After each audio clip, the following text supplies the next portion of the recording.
Hello folks, Jonathan Milam here with a Olds Recording Cornet from about 56. And the question is, does it have compression? That's a good question. And again. Okay, second valve.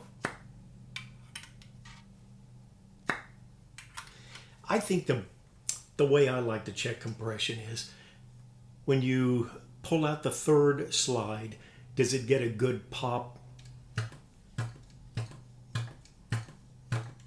And I'm not pulling it out, excuse me, when you extend it. Now the unusual features of this cornet are, you've got the offset second valve, and of course you've got the trigger for the third slide. Very, very nice trigger. Some people just have problems adapting to a trigger. I guess I'm just so used to playing whatever a horn's got. I've got an Olds Mendez trumpet, which I'll be doing a review on before too long. It's got triggers for the first and third slides, and I really like that. I think I just feel that's easier to use than the first slide pull that I'm used to on a Strat. But anyway, just such a neat horn. The recordings, of course, if you've got a recording trumpet, you should have a recording cornet. I don't know how they sleep away from each other. This one, of course, and they made several different, I don't want to say styles, but different iterations, maybe. This is the one, of course, with the realloy, or bronze, as the horn trader says, bell, and it also has the realloy lead pipe. This one, there is some dings on it. You can see one ding somewhere along here. If you catch the light just right, well, it's fairly insignificant, but it's right around this area. And then there is, I guess you'd call it a dent right before you get to the water key. There you can see that.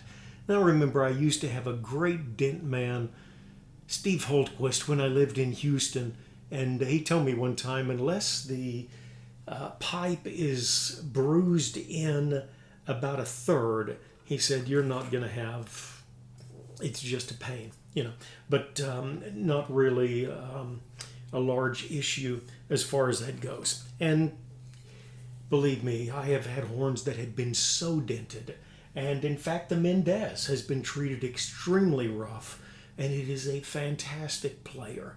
I'm not going to let it go, so I'm not just pushing that. This horn, I believe the bell, and it seems so common on these, there's two braces here, then you have nothing more. The bell could be lifted up just a little bit to be in perfect order. And of course, most of these recording cornets, I'm not sure why. Of course, this is original lacquer and it's from 56, so it's just not a new horn. But most of them look rough here. I don't know if it's just the hand oil or the way people play them, but quite a nice player, even if he isn't perfect. And my preference has always been to have used horns instead of new. And I'll tell you one reason why. I do not function real good with 100% compression. I do like a horn to have a little more leak in the valves than that. I just play better that way. Okay, I do want to play this. I want to use 3 mouthpieces, and I'm going to start off with an Olds 3. And this is a relatively shallow mouthpiece for a cornet. It probably is close to what a 7C cornet might be, but and a nice sized throat on that, actually. Nice sized throat. Then I'm going to use a GR, their number 6 cornet mouthpiece, and then of course my favorite for cornets is the Curry Vintage Cornet. But I'm going to play, and I'll switch songs after this, but to give it a little bounce, since it's a slightly shallower mouthpiece, just going to fiddle around with Give Me That Old Time Religion.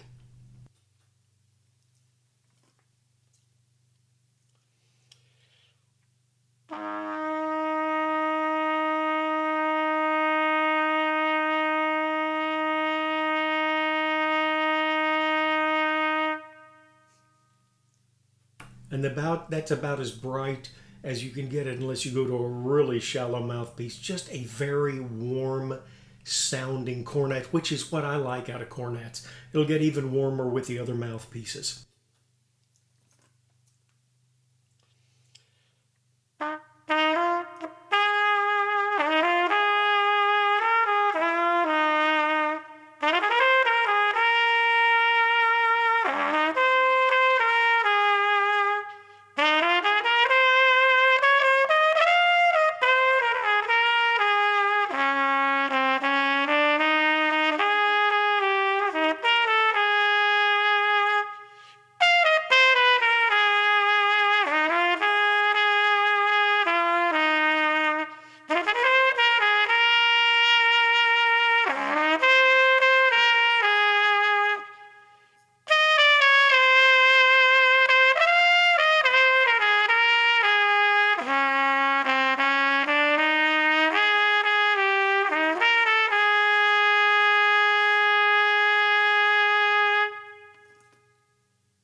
Phil Driscoll used that song in a recording when he was about 16 years old.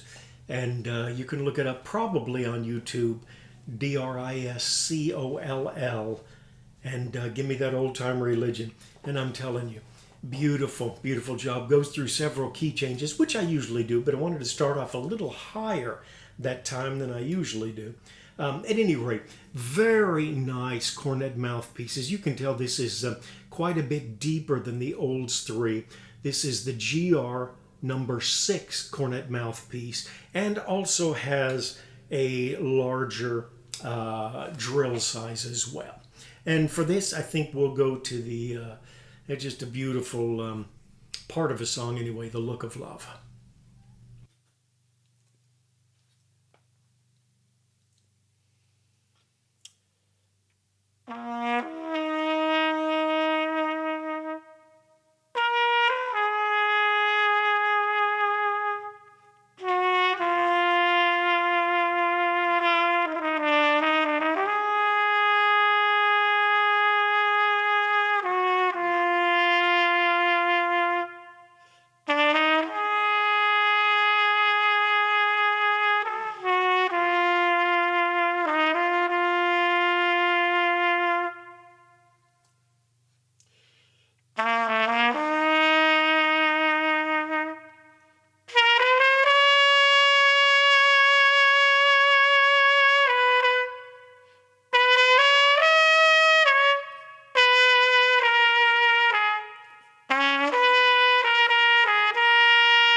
I'm using a Shure mic here.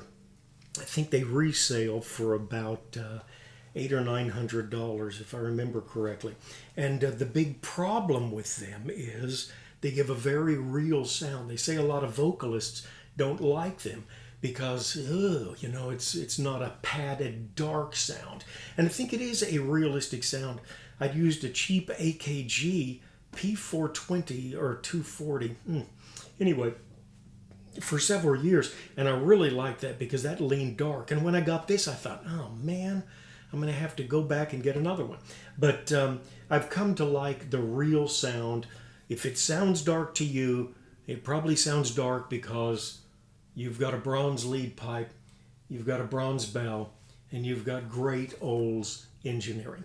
Now, a wonderful mouthpiece, a little breathier sound. It's a little deeper cup than the GR6 we just had, but it also just yields a breathier sound for some reason. Mark Curry's fantastic VC vintage cornet mouthpiece.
Is this the greatest cornet ever made?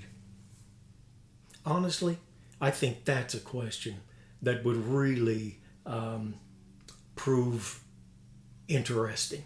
I think it is such an excellent cornet. I've got another one, which I don't intend to let go. It has a nickel silver lead pipe. Only problem I've got with this one is it's so dark. I don't play with a lot of wind, and it just is incredibly dark. I get a little better sound personally with the nickel silver here. If a person was a real power player, they might overdo it with that. But what a wonderful and interesting horn, the Olds Recording Cornet. As always, folks, thanks so much for tuning in. Love the comments down below. And, well, just feel free to share your thoughts, what great cornets are. I've had Strads, I've had Zenos, and I don't think they have near the warmth that this cornet does. And again, the warmth is what I'm looking for in a cornet sound. Do take care of yourself in the times that we live in. I think the Chinese curse is upon us. We are living in interesting times. But take care of yourself and someone near you.